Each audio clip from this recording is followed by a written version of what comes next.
नमस्कार, आप देख रहे हैं केबीसी न्यूज में हूं आपके साथ अंशु गोस्वामी। बिहार में 2 चरण का मतदान और बाकी है, जिसको लेकर पक्ष और विपक्ष दोनों अपने अपने मुद्दों को लेकर मीडिया में बयानबाजी जारी रखे हुए हैं। इसी क्रम में शुक्रवार को पटना के आरजेडी कार्यालय में राष्ट्रीय प्रवक्ता मनोज झा ने भारतीय जनता पार्टी और प्रधानमंत्री नरेंद्र मोदी को घेरते हुए कहा कि बिहार में मोदी आए या फिर अमित शाह आए, इससे इंडिया गठबंधन या राष्ट्रीय जनता दल को कोई फर्क नहीं पड़ता। जिसने कभी आम जनता के लिए नौकरी रोजगार की बात नहीं की, वैसे लोगों को आने या जाने से कोई फर्क नहीं पड़ता। उन्होंने आगे कहा कि देश का ये दुर्भाग्य है कि देश के प्रधानमंत्री लगातार झूठ बोलते हैं, फिर भी बिहार की जनता जानती है नौकरी का मतलब तेजस्वी ही है। देखिए मनोज झा ने आगे क्या कहा। जहां इस दस्तावेज में कहानी पलट के रख दी, नौकरी मतलब तेजस्वी। मैं जहां कहीं बिहार में गया हूं, आप लोग भी जाते हैं, बच्चा चप्पा कह रहा है नौकरी मतलब तेजस्वी। महिलाओं को 1 लाख प्रति वर्ष, करीब 2 महिलाओं को अग्निवीर योजना में तब्दीली करके पुरानी व्यवस्था लागू करना, रेलवे की भर्तियां बहाल करना, 500 रुपए में गैस सिलेंडर, अब इसके आगे कुछ नहीं चल रहा। प्रधानमंत्री जी भैंस मंगलसूत्र से होते हुए अब यहां तक पहुंच गए हैं। अब परसों कल कह रहे थे माननीय प्रधानमंत्री जी कि परमात्मा ने उनको किसी विशेष कार्य से भेजा है, मतलब दूत बनाकर। यकीन दिलाता हूं, आप और हम में से कोई अगर ये बात अपने घर में बोलेगा तो घर वाले हमें डॉक्टर के पास ले जाएंगे। प्रधानमंत्री जी बार बार बिहार आ रहे हैं, तेजस्वी जी ला रहे हैं और वो आ रहे हैं। तो हुआ यूं कि अब वो प्रशासन के अधिकारियों से भी बात करने लगे, गृह मंत्री जी बात करने लगे,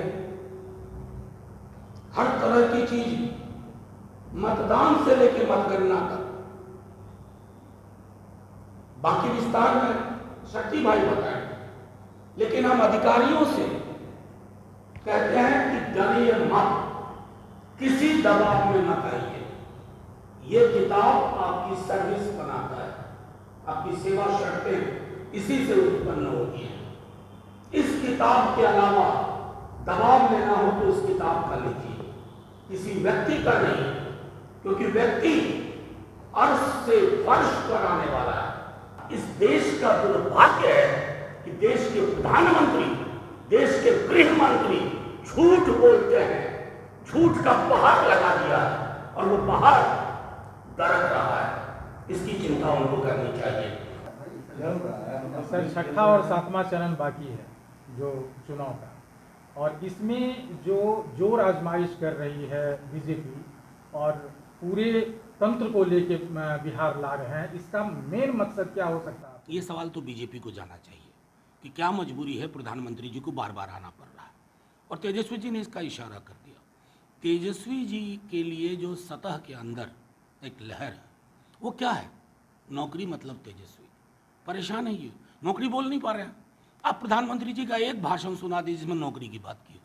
वो भैंस खोल रहे हैं, मंगलसूत्र छीनने की बात कर रहे हैं, बिजली काटने की बात कर रहे हैं, टोटी उखाड़ने की बात कर रहे हैं, ये बात नहीं कर रहे हैं। तो उसका दबाव है कि जोर आजमाइश उधर से। हम तो बहुत शांति से चुनाव लड़ रहे हैं, लोग हमारा चुनाव लड़ रहे हैं, यकीन मानिए।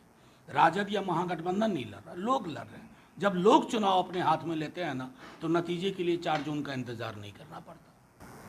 सर, आज के प्रेस कॉन्फ्रेंस में जैसे शक्ति सर ने बताया कि अधिकारी वहां जा रहे हैं, चुनाव आयोग के तहत ये खिलाफ की बात है, आचार संहिता का हवाला देते हुए, तो बीजेपी बार बार आरोप लगा रही है कि अभी जो मामला हुआ है छपरा में गोलीकांड और या बूथ पे जो जा रही थी प्रत्याशी, उसके लिए आचार संहिता नहीं लागू था। नहीं, बूथ पे प्रत्याशी नहीं जा सकता क्या? कौन सा कब कहाँ पढ़ते हैं? कैसे लोग हैं ये? जान किसकी गई साहब? एक बार जिसकी जान गई ना, उस घर के चिराग को बुझते हुए देखने के बाद अगर कोई इस प्रकार का बयान दे रहा है ना, वो संवेदन शून्य व्यक्ति है, उसको इलाज की जरूरत है।